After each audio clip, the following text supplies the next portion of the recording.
Hello and welcome to more 6.1 Theory D right now. We left off in this overview previously where I said you should know the difference between incline, grade and angle of elevation and how to work with them, right? The last theory of 6.1 is about going from incline to angle of elevation. And that means that, for example, if I am given something like this, where my rise and run is given, I can now also calculate what A is immediately in degrees instead of finding the incline, which is a ratio. And we're not going to use just the normal 10 button for that on your calculator. We are going to use the inverse tangent for that, which is notated like this. My personal experience is in Dutch, they often just call this 10 min 1. You can say this is 10 to the power of minus 1. My personal preference though is that you just call this the inverse tangent. Don't call this 10 minus 1 or 10 min 1. Just call this the inverse tangent. And inverse means reverse. Okay, whatever you want.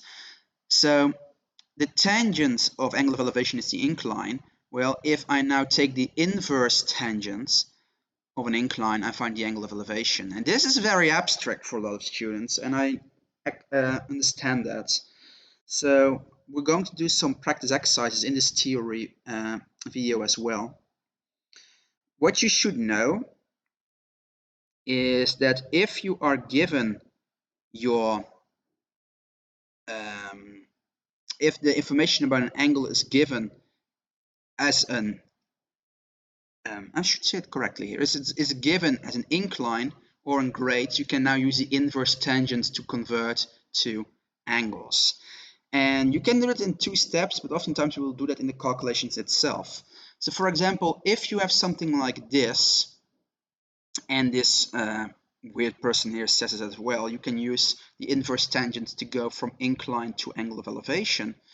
Normally, we would say, normally theory B would say, okay, if I want to now calculate angle A, that's rise divided by run, then I find the incline, right? But the incline is not in degrees. So what you are going to say, well, and that's theory C, the tangent of angle A is rise divided by run equals 19 divided by 50. But then you have tangent angle A equals 1950. And I don't want to know tangent angle A, I want to know what angle A is. So what you're going to do here is take the inverse tangent. And what you can say is that you take the inverse tangent on both sides. It'd be a bit weird to discuss it like this. But if you have something like this, right, and let's switch from my pointer to my pen. If you have something like this, 10 not minus, if you have the tan of angle A equals 19 divided by 50, if I would now take the inverse tangent on both sides, this is taking a look at it as if this is an equation.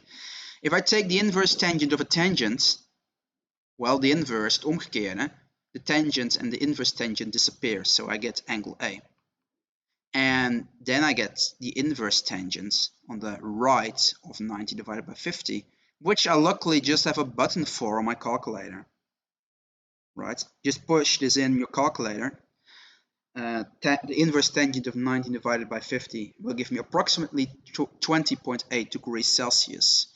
And this way I now know the actual angle in degrees and not as an incline, which we personally prefer. As I already said during this chapter, we oftentimes work in degrees and not in inclines or grades.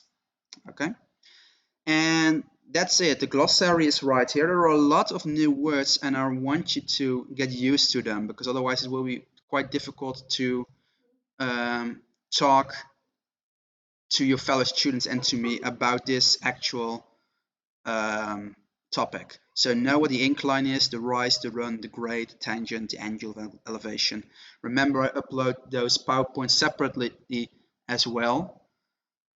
take a look at them, and know that we use the inverse tangent to immediately calculate the angle in degrees instead of in an incline or a grade. Okay, practice this please. Good luck.